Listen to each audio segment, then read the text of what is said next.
چھوڑ کے صدقہ تیرا، اور تیرے قدموں میں جو ہے غیر کا منہ کیا دیکھے، کون نظروں پہ چڑھے دیکھ کے تلوا تیرا۔ کہنے لگے حضور میں نے نہیں جانا، میں یہیں رہوں گا۔ چچا اور باپ نے دیکھا تو کہنے لگے بیٹا تو غلامی چھوڑ کے نہیں جائے گا، تو ملازمت چھوڑ کے بادشاہی میں نہیں جائے گا۔ تو آپ کے والد کو آپ فرمانے لگے ابا جی ذرا 2 گھڑیاں یہاں رہ کے تو دیکھیں، یہاں 2 گھڑیاں رہ کے تو دیکھیں۔ فرمایا یہاں ملازموں کا وہ اعزاز ہے جو شہزادوں کا ہوا کرتا ہے، یہاں خادموں کی وہ عزت ہے۔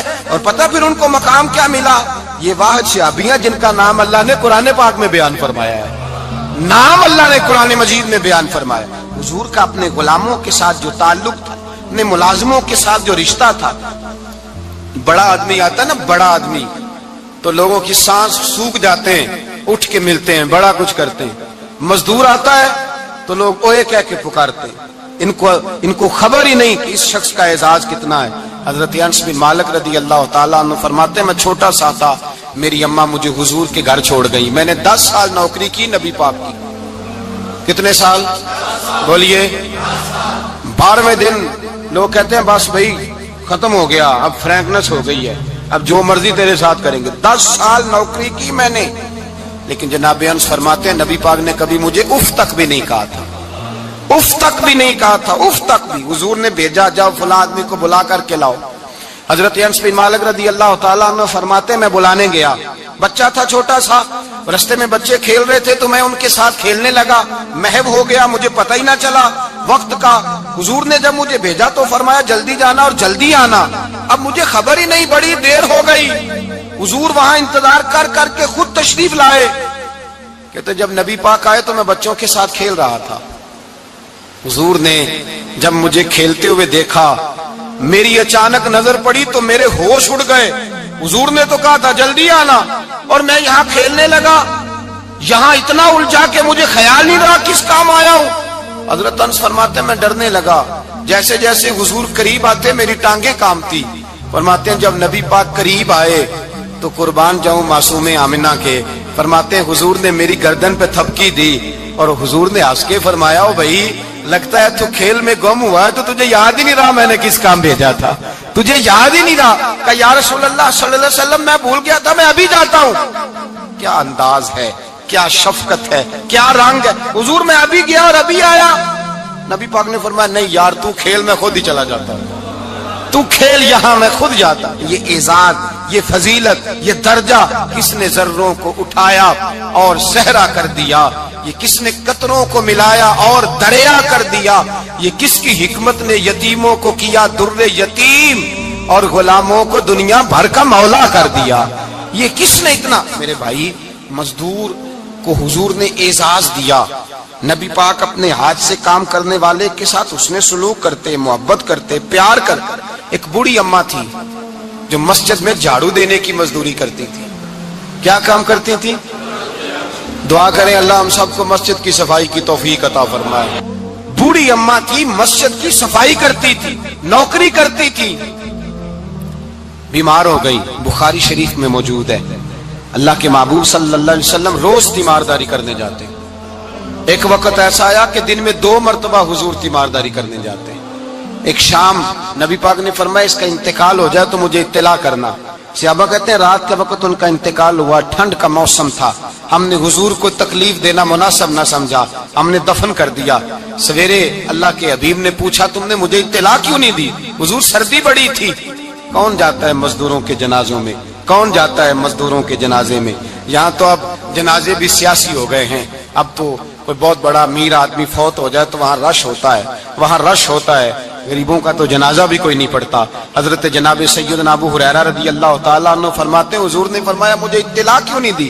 تمہیں اس کے اعزاز کا نہیں پتا؟ وہ مزدور تھی، مسجد میں جھاڑو دیتی تھی، تم نے خبر ہی نہیں دی؟ حضور وصال ہو گیا، فرمایا چلو مجھے بتاؤ قبر کہاں ہے۔ حضور سارا کچھ جانتے ہیں لیکن یہ ساری تمہید اس لیے بیان کی کہ ایک مزدور کی شان واضح ہو جائے۔ فرمایا بتاؤ قبر کہاں ہے؟ صحابہ کہتے ہیں ہم قبر پہ لے گئے تو میرے نبی نے فرمایا صفے بناؤ میں دوبارہ جنازہ پڑھاؤں گا۔ میں دوبارہ جنازہ نہیں ہو سکتا، اس وقت ہو سکتا ہے جب وارث نے نہ پڑھاؤ، پھر دوسرا جنازہ جائز ہے۔ وارث نہ پڑھے تو اس سے پہلے 20 جنازے بھی ہو جائیں تو جب وارث پڑھ لے پھر دوسرا جنازہ نہیں ہو سکتا. حضور نے دوسرا جنازہ اس لیے پڑھا ہے کہ حضور اپنی ساری امت کے وارث ہیں. نبی پاک ساری امت کے وارث ہیں. فرمایا پر بناؤ صفے، میں جنازہ پڑھاتا ہوں. مزدور کو اعزاز دیا، پیار کیا. حضرت عبد الرحمن ابن عوف رضی اللہ تعالیٰ عنہ فرماتے ہیں ایک دن میرا دل کیا تھا کہ میں غریب ہو جاؤں. کیا ہو جاؤں؟ آپ اپنے لیے دعا نہ کریں لیکن حضرت عبد الرحمن ابن عوف کے الفاظ تو دہرائیں. وہ کیا کہہ رہے ہیں کہ میرا دل کرتا تھا میں اللہ. ایک دن میرا، بڑے امیر آدمی تھے نا صحابہ میں سب سے زیادہ امیر، فرمانے لگے ایک دن میرا دل کیا میں غریب ہو جاؤں، غربت پسند کر لوں. اصل میں غریب کو اپنی شان کا نہیں نہ پتا. اسے جس دن پتہ چل گیا کہ میں غریب کی عظمت کتنی ہے، غریب ہر وقت اپنے آپ کو کوستا ہی رہتا ہے. اور میں اکثر کہتا ہوں کہ یہ بڑے کا قصور نہیں کہ اس نے تجھے چھوٹا جانا ہے، یہ تیرا قصور ہے. تو احساس کمتری میں کیوں مبتلا ہوا؟ تو نے اپنے آپ کو چھوٹا کیوں جانا؟ تو نے اپنے آپ کو کمزور کیوں سمجھا؟ تو نے کیوں سمجھا کہ میں مزدور ہوں تو میری عزت ہی کوئی نہیں، میرا مقام کوئی نہیں؟ کیوں تو نے ایسا سمجھا اپنے لیے؟ حضرت عبد الرحمن میرے بھائی یاد رکھیں، جب غریب کو پتا چلے میری شان کیا ہے، میرے نبی پاک نے فرمایا میں غریبوں کے بیچ آیا ہوں، میں غریبوں میں رہا ہوں، میرے دائیں بائیں غریب رہتے ہیں، اور قیامت کے دن جب میں جنت میں جاؤں گا تو میرے آگے پیچھے غریب لوگ ہی ہوں گے. میں غریبوں کے ساتھ مل کے جنت میں جاؤں گا.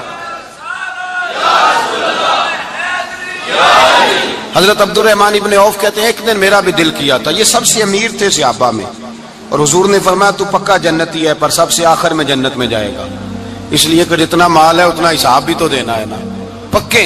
حضرت عبد الرحمن ابن عوف کہتے ہیں ایک دیہڑے دل کیا تھا کہ میں ماڑا ہوتا، میں غریب ہوتا، میں غریب ہوتا. یہ دل کیا میرا. کہا کس طرح؟ فرمانے لگے ایک مزدور صحابی تھے حضرت سعد انصاری نام تھا، وہ حضور سے ملنے آئے. جب انہوں نے ہاتھ ملایا نا نبی پاک سے تو حضور نے ان کا ہاتھ تھام لیا. غریبوں کمال کر دی میرے مصطفیٰ کریم نے. نبی پاک نے ہاتھ تھاما، حضور نے ہاتھ، آپ کو اس بات کی لذت نہیں آئی شاید، نبی پاک نے ہاتھ تھاما مزدور کا. مزدور کہتا میں نے چھڑانا چاہا تو حضور نے پکڑ لیا دبا کے، اور جب تھام لیا تو میں ٹھہر گیا، میں اپنی قسمت پہ ناز کرنے لگا. حضور نے میرا ہاتھ کھولا. کہتے ہاتھ پہ چھالے تھے، جگہ جگہ چھالے بنے ہوئے تھے. تو نبی کریم صلی اللہ تعالی علیہ وآلہ وسلم نے ہاتھ کھول کے فرمایا سعد یہ کیا ہوا؟ عرض کی حضور غریب ہوں، بوڑھے ماں باپ ہیں، چھوٹے چھوٹے بچے ہیں، بہن بھائیوں کے حقوق ہیں، بیوی کے منہ میں حلال کا لقمہ دینا ہوتا ہے. یا رسول اللہ پھاوڑا لے کے، کئی لے کے، کدال لے کے، بیلچا لے کے مزدوری کرتا ہوں، میدان میں نکلتا ہوں، صبح سے گیا تھا اب آیا ہوں، ہاتھوں میں نشان پڑ گئے ہیں. حضرت عبد الرحمن ابن عوف فرماتے ہیں جس کے قدم چومنے کو دنیا ترسے، اس رسول نے سر مبارک جھکایا اور غریب کے ہاتھ کو چوم لیا. نبی پاک نے بوسہ دیا اور پھر فرمایا کیا؟ فرمایا یہ وہ ہاتھ ہیں جن سے خدا بھی پیار کرتا ہے، محمد مصطفیٰ بھی محبت فرماتے ہیں. نبی رحمت علیہ السلام نے فرمایا یہ تیرا وہ ہاتھ ہے جس سے اللہ بھی پیار کرتا ہے اور اللہ کا. تو مزدور کو پھر ناز کرنا چاہیے کہ پریشان رہنا چاہیے؟ بولے نا، مزدور کو ناز کرنا چاہیے نا، اس کو اپنا ہاتھ کھول کھول کے دیکھنا چاہیے اور اسے کہنا چاہیے اللہ نے مجھے وہ ہاتھ عطا فرمایا جس سے رب بھی پیار کرتا ہے، مصطفیٰ بھی پیار کرتے ہیں. اسے تو اعزاز سمجھنا چاہیے، فضیلت جاننی چاہیے، اسے تو ناز کرنا چاہیے. اللہ تبارک و تعالیٰ نے مجھے یہ اعزاز دیا ہے. کسان جو کھیتوں میں مزدوری کر رہا ہے، وہ مزدور جو کسی فیکٹری میں گیا ہے، رزق حلال کی تلاش میں نکلا ہے، اسے تو میرے بھائی ناز کرنا چاہیے، اسے تو خوش ہونا چاہیے کہ اللہ نے مجھے یہ فضیلت دی. ترستے ہوئے غریب، جان بوجھ کے اپنے آپ کو پریشان رکھتے ہوئے لوگ اگر جان جائیں کہ فضیلت کیا ہے، عظمت کیا ہے، اور پھر غلام کے ساتھ سلوک کیا کرنا ہے. ایک یہودی کا بیٹا نبی پاک کی خدمت کرتا تھا اکثر. یہودی کا بچہ، وہ بیمار ہو گیا، روز آتا تھا، چھوٹے موٹے کام کرتا تھا، بیمار ہو گیا. حضور نے فرمایا چلو تیمارداری کرنے چلتے ہیں. کس کی؟ جی غلام کی، نوکر کی. یہاں صاحب کہتے ہیں 5000 روپیہ لے جاؤ، وہ بڑے احسان کے ساتھ 5000 روپیہ لے جاؤ اور دے آنا، اور اسے کہنا سردی پوچھ رہے تھے تیرا کیا حال ہے، تو بات ختم ہو گئی. حضور بنفس نفیس گئے اور غریب کا گھر تھا. وہ یہودی باہر نکلا جس کا بیٹا بیمار تھا، تو کہتا جب دروازے پہ میں نے مسلمانوں کے نبی کو کھڑے دیکھا تو میرے پیروں تلے زمین ہی نکل گئی. میں نے کہا حضور مجھ غریب کی کٹیا میں کیسے آئے؟ فرمایا تجھے پتا ہے نا تیرا بچہ میری نوکری کرتا تھا یا کبھی مار ہو گیا میں تیمارداری کرنے آیا ہوں۔ وہ یہودی کہتا مجھے خیال یقین ہی نہ آئے کہ میرے گھر میں حضور تو امیر حرم میں غریب بے نوا تو کجا من کجا میرے گھر میں حضور آئے۔ کہتے کہاں ہے ہمارا پیارا؟ حضور وہ لیٹا ہوا ہے۔ صحابہ کہتے ہیں نبی پاک سرانے گئے تو اس کا آخری وقت تھا، تھوڑا سا ٹائم تھا، میرے مصطفیٰ نے فرمایا تو میری نوکری کرتا تھا، آج میں تیری تیمارداری کرنے آیا ہوں۔ غلاموں سنو، جو رسول اللہ کی نوکری کرے آخری وقت آئے تو اللہ کے رسول پہنچ جایا کرتے ہیں، حضور پہنچ جایا کرتے ہیں۔ نجم کی ہے خدا آرزو ہے یہی، عاشق زار کی آبرو ہے یہی، موت کے وقت سر ان کے قدموں میں ہو، دید ہوتی رہے دم نکلتا رہے۔ حضور پہنچ جاتے ہیں، نبی پاک تشریف لائے، بیٹھے سرانے۔ حضور نے جب اپنا برف سے ٹھنڈا اور کستوری سے زیادہ خوشبو والا ہاتھ اس کے بالوں میں پھیرا، آنکھیں کھولی، حضور نے فرمایا چل کلمہ پڑھ جا، چل میرا کلمہ پڑھ جا۔ ساری دنیا در رسول پہ آ کے کلمہ پڑھے اور حضور اسے کلمہ پڑھانے گھر تشریف لے گئے۔ یہ ایک مزدور کو، ایک محنت کرنے والے کو اعزاز دیا، گھر گئے کلمہ پڑھ لے۔ اس نے اپنے والد کی طرف دیکھا اور والدہ کی طرف دیکھا، ماں باپ یہودی ہیں، رونے لگے، کہنے لگے بیٹا یہ ہم سے زیادہ بڑھ کر تیرے حق میں خیر خواہ ہے، جیسے کہتے ہیں کر لے۔ اس نے کلمہ پڑھا اور حضور کی گود میں لوٹ پوٹ ہونے لگا، کلمہ پڑھا، روح پرواز کر گئی۔ شارحین کہتے ہیں جب نبی پاک وہاں سے نکلے تو حضور نے فرمایا اٹھاؤ اس کی میت کو۔ ماں باپ کہنے لگے کہاں لے جانا ہے؟ فرمایا ہم اپنے طریقے کے مطابق غسل کفن کریں گے، اس لیے کہ جو کلمہ پڑھ جائے پھر وہ میرا ہو جایا کرتا ہے، میرا ہو جایا کرتا ہے۔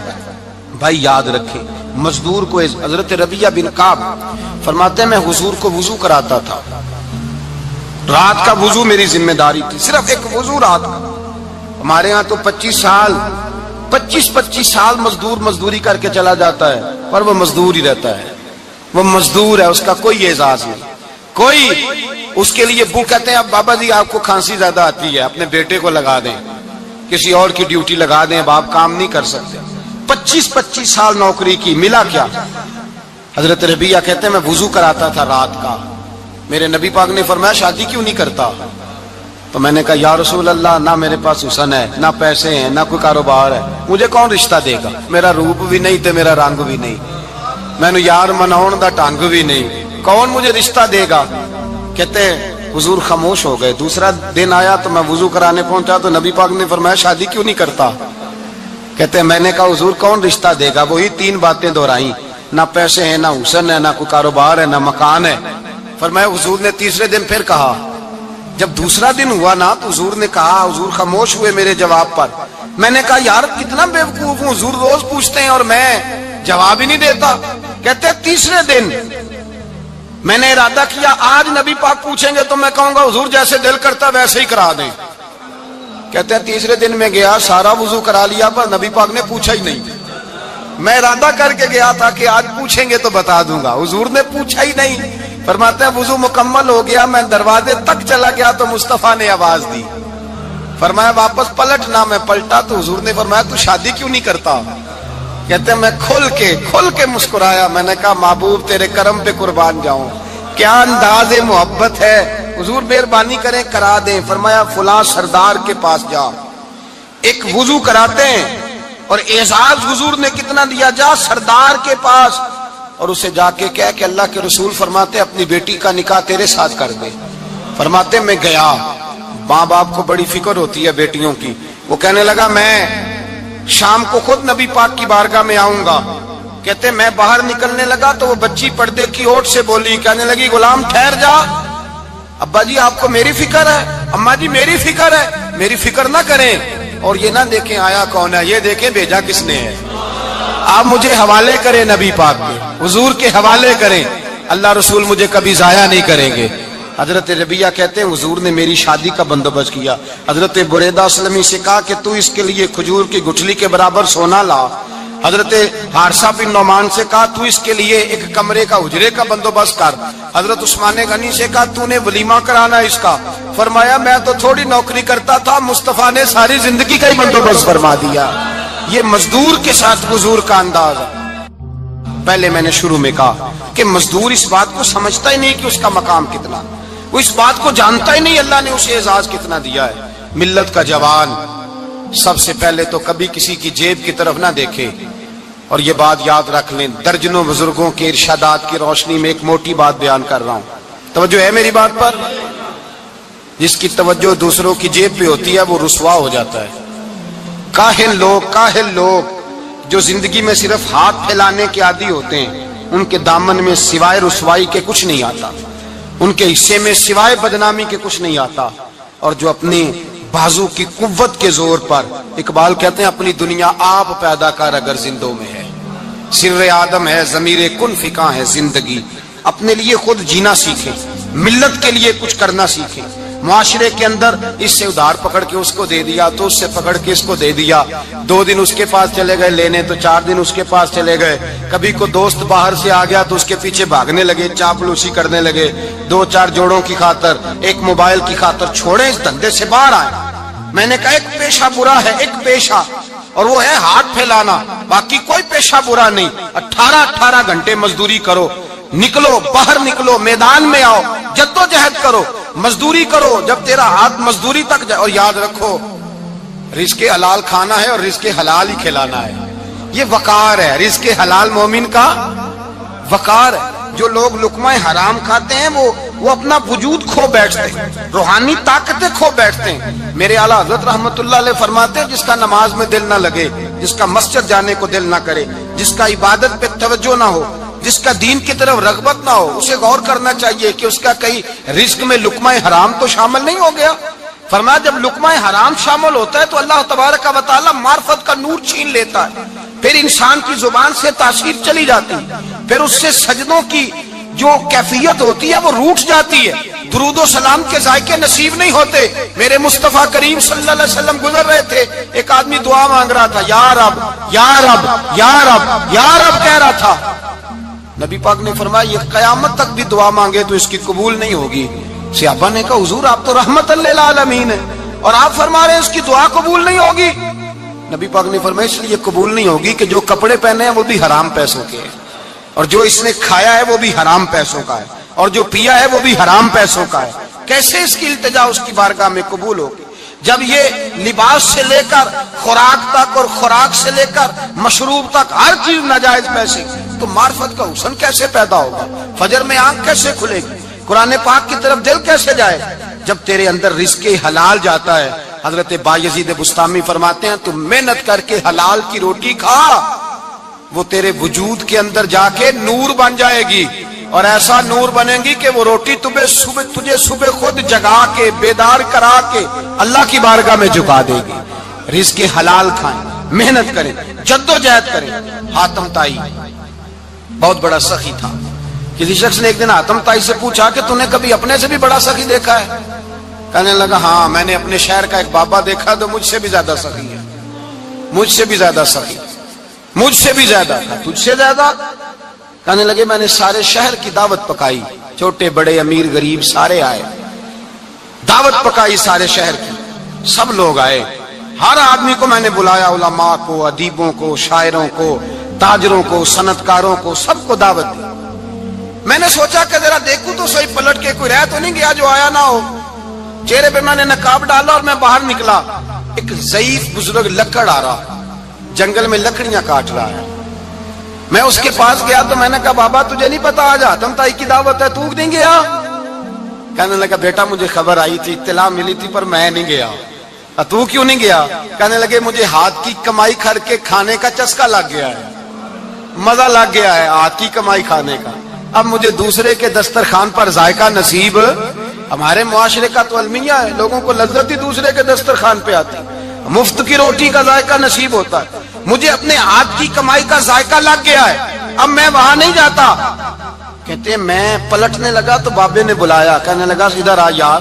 میں گیا تو اس نے 5 آنے نکالے، کہنے لگا حاتم طائی کا جو بندہ لنگر پکانے والا ہوا نا، یہ 5 آنے اسے دے دینا، حاتم طائی کو ضرورت نہیں میرے پیسوں، تو بڑا امیر آدمی ہے، یہ اس کو دے دینا 5 آنے لنگر والے کو، اور اس کو کہنا بڑے بڑے نیک لوگ آئے ہیں دعوت میں، 5 آنے میرے بھی شامل کر لیں، اور میرے ہاتھ کی کمائی چلو میری بھی روٹی کوئی کھا لے گا، کوئی کوئی اچھا آدمی میرے حصے کے میرے دیے ہوئے پیسوں سے لقمہ کھا لے گا تو اجر مل جائے گا۔ حاتم طائی کہتے ہیں میں نے کھینچ کے نقاب اتارا اور بابے کو کہا یار سینے سے لگ جا، میں تو مالدار ہو کے سخی ہوں، تو غریب ہو کے بڑا سخی ہے، تو غریب ہو کے بڑا سخی ہے، تیرے اندر اتنی خودداری عزت نفس۔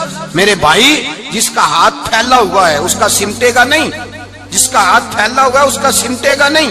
جس آدمی نے، میرے نبی پاک صلی اللہ علیہ وسلم نے فرمایا جس نے اپنی ذات پر سوال کا دروازہ کھول لیا اس نے اپنے اوپر فقر کا دروازہ کھول لیا۔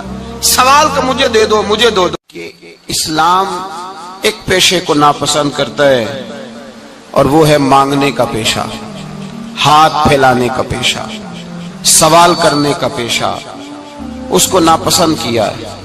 باقی تو میرے حبیب پاک سید عالم صلی اللہ علیہ وسلم نے فرمایا اگر تو محنت کر کے روزی کماتا ہے تو پھر تو معمولی آدمی نہیں، پھر تو اللہ کا محبوب بن گیا ہے، پھر تو اللہ کا، پھر تو محبوب الہی ہو گیا ہے، پھر تو اللہ تبارک و تعالیٰ تجھ سے محبت فرماتا ہے۔ اگر تو محنت کرتا ہے، مشقت کرتا ہے، آگے بڑھتا ہے، روزگار کے لیے نکلتا ہے، پھر تو اللہ کا محبوب ہے۔ نبی کریم علیہ السلام نے مزدور کو جو سب سے بڑا درجہ عطا فرمایا، سب سے بڑا مقام عطا فرمایا وہ یہ ہے، کسی صحابی نے پوچھا یا رسول اللہ صلی اللہ علیہ وسلم سب سے اچھا کھانا کون سا ہے؟ تو حضور نے فرمایا وہ کھانا جو بندہ اپنے دو ہاتھوں سے مزدوری کر کے کھاتا ہے، وہ کھانا سب سے اچھا ہے۔ فرمایا اللہ کے نبی حضرت داؤد علیہ السلام اپنے ہاتھوں سے مزدوری کرتے، اور پھر نبی کریم سید عالم صلی اللہ علیہ وسلم نے جو دین ہمیں عطا فرمایا اس دین کو حضور نے کوئی پنڈتوں اور جوگیوں کا دین نہیں بنایا کہ تم بس غار کے اندر چلے جاؤ اللہ اللہ کرو میری طرف دیکھیے گا، یہ نہیں فرمایا کہ تم بس ٹھیک ہے آ جاؤ مسجد تسبیح پکڑ لو کوئی اور کام نہ کرو، بلکہ حکم دیا ہے کہ کسب معاش کرو، محنت کرو، جد و جہد کرو، ہاتھ ہلاؤ۔ قرآن مجید فرقان حمید نے کہا وَجَعَلْنَا اللَّيْلَ لِبَاسًا، رات تمہاری پردہ پوشی کے لیے بنائی گئی ہے، رات تمہاری پردہ پوشی کے، وَجَعَلْنَا النَّهَارَ مَعَاشًا، اور فرمایا دن تمہارے رزق کمانے کے لیے بنایا گیا، جد و جہد کے لیے۔ حضرت عیسیٰ علیہ السلام کی ایک نوجوان سے ملاقات ہوئی تو فرمایا تو کیا کرتا ہے؟ کہنے لگا میں عبادت کرتا ہوں۔ تو فرمایا کھاتا کہاں سے ہے؟ کہنے لگا میرا بھائی کمائی کرتا ہے تو وہ مجھے اس میں سے حصہ دیتا ہے۔ تو آپ فرمانے لگے پھر تو عبادت گزار نہیں، تیرا وہ بھائی تجھ سے زیادہ عبادت گزار ہے، جو تیرے لیے یہ بندوبست کرتا ہے، جو تجھے یہ جد و جہد کر کے دیتا ہے وہ تیرے لیے۔ حضرت عمر فاروق رضی اللہ تعالیٰ عنہ نے اپنے دور خلافت میں شوق دلایا صحابہ، محنت کرنے کا شوق۔ ہمارے معاشرے کے اندر لوگ دوسرے کی کمائی پر وقت گزارنا چاہتے ہیں، دوسرے کے مال پر نظر رکھتے ہیں، مجھے کچھ سسرال سے مل جائے، کچھ مجھے رشتہ داروں سے مل جائے، کچھ مجھے دوست احباب سے مل جائے، کچھ مجھے باقی جگہوں سے مل جائے۔ لوگ مختلف جگہوں پہ نظر رکھتے ہیں اور مختلف ہیلوں اور بہانوں کے ساتھ دوسرے کا مال ہڑپ کرنے کی کوشش کرتے ہیں۔ میرے حبیب کریم علیہ السلام نے توجہ دلائی صحابہ کو، مزاج عطا فرمایا۔ نبی پاک صلی اللہ تعالیٰ علیہ وآلہ وسلم نے ارشاد فرمایا، حضرت عمر کی بات کر رہا تھا پہلے اس کو مکمل کروں، جناب عمر فاروق رضی اللہ تعالیٰ عنہ نے شوق دلایا صحابہ کو۔ تو ایک دن آپ گزر رہے تھے تو ایک صحابی وہ درخت لگا رہے تھے، اپنے ہاتھ سے درخت لگا رہے تھے۔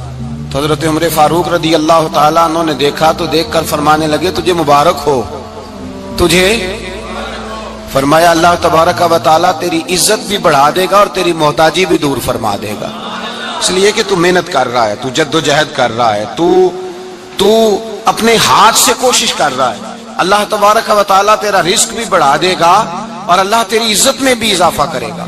نبی کریم علیہ السلام نے فرمایا عدل کرنے والے بادشاہ کے ساتھ جو آدمی جہاد کے لیے نکلے اس کا دین میں سب سے بڑا درجہ ہے، عدل کرنے والے حکمران کے ساتھ جو جہاد کے لیے نکلے اس کا سب سے بڑا درجہ ہے۔ فرمایا میرا وہ غلام جو صبح سے لے کر شام تک ایک دن رزق حلال کے لیے محنت کرتا ہے، فرمایا ایک پورا سال عدل کرنے والے بادشاہ کے ساتھ جہاد کرنے سے اللہ ایک دیہڑی لگانے والے مزدور کو زیادہ ثواب عطا فرمائے گا۔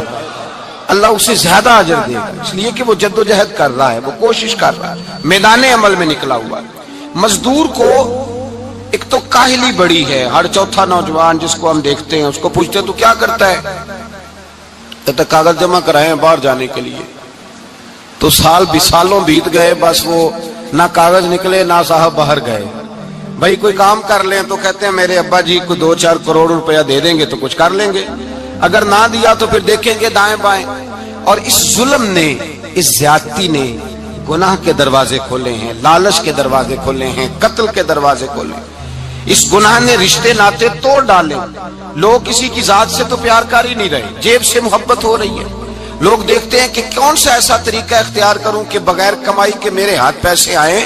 اور خدا کے بندو یاد رکھو، اللہ تبارک و تعالیٰ فرماتا ہے دنیا تجھے کیا دے سکتی ہے، لوگ تو محتاج ہیں، تو محنت کر اور توجہ میری بارگاہ کی طرف رکھ۔ حضرت عمر فاروق فرماتے ہیں مصطفیٰ کریم صلی اللہ علیہ وسلم نے فرمایا جو توجہ اللہ کی جانب رکھے اور کوشش کے لیے نکل کھڑا ہو، اس طرح پرندہ سویرے بھوکا جاتا ہے، شام کو پیٹ بھر کے آتا ہے، اللہ اس بندے کو بھی پیٹ بھر کے روزی عطا فرمائے گا۔ حضرت حسن بصری رحمت اللہ علیہ تشریف فرما تھے تو ایک نوجوان آیا،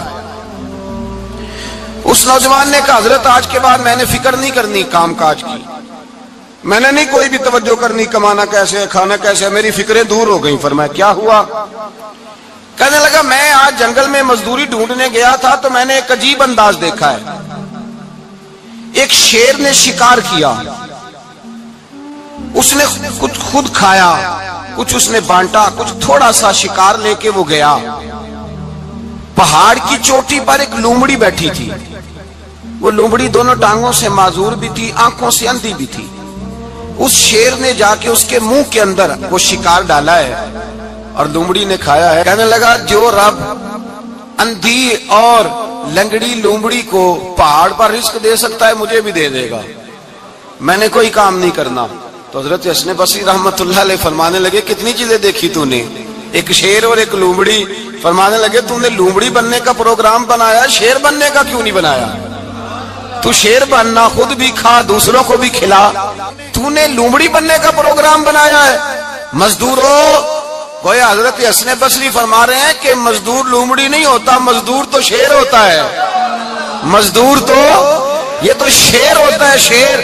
اس کا مالک جو جس نے اس کو دیہڑی پہ رکھا ہے وہ بھی مزدور کی کمائی کھا رہا ہوتا ہے، وہ بھی مزدور کی، تو مزدور تو شیر ہے۔ انہیں سر جھکا کے نہیں جینا چاہیے، انہیں سر اٹھا کے جینا چاہیے۔ یہ تو بڑے قیمتی وجود کے لوگ ہیں جو مزدوری کرنے نکلتے ہیں، ان کے کچھ حقوق ہیں، کچھ حقوق۔ ہمارے حکمران بھی حقوق کا تعین کرتے ہیں، کہتے ہیں 15,000 سے زیادہ، یہ جو بجٹ آیا ہے نا اس میں 15,000 سے زیادہ، کہتے ہیں مزدور کی تنخواہ 15,000 ہونی چاہیے۔ کتنی جی 15,000 سے کون سا گھر چلتا ہے؟ ویسے مولویوں کی بھی اتنی ہے، اور میرے خیال ہے کم مولویوں کی 15,000 ہے، 10 کے قریب ہی ہے، اور اس کو بھی کہتے ہیں کہ تو بڑا کھاتا ہے، ارادہ ہے عید کے بعد تجھے چھٹی کرا دی جائے، بڑے خرچے ہیں تیرے مولوی۔ 15,000 روپیہ تنخواہ مزدور کی، گزارا ہوتا ہے؟ آؤ میں تمہیں وہ اس بارگاہ پہ لے جاؤں جس نے سب کو شانیں عطا فرمائی ہے۔ حضرت ابوبکر صدیق رضی اللہ تعالیٰ عنہ خلیفۃ المسلمین بنے، خلیفہ بنے تو سویرے جس رات خلیفہ بنے سویرے سر پہ ٹوکری رکھی، منڈی کی طرف جا رہے ہیں۔ حضرت عمر فاروق رضی اللہ تعالیٰ عنہ مولا علی شیر خدا کو کسی نے بتایا کہ وہ تمہارا خلیفہ تو جا رہا ہے مزدوری کرنے، وہ تو جا رہا ہے کمائی کرنے۔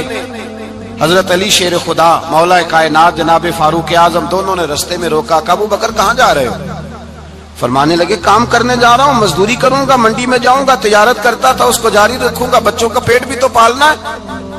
اب تمہاری حکومت کے پیچھے بچے تو نہیں نا بھوکے مروا لینے، میں نے کچھ کرنا تو ہے۔ حضرت عمر کہنے لگے چلا آ کے بیٹھ، ہم صحابہ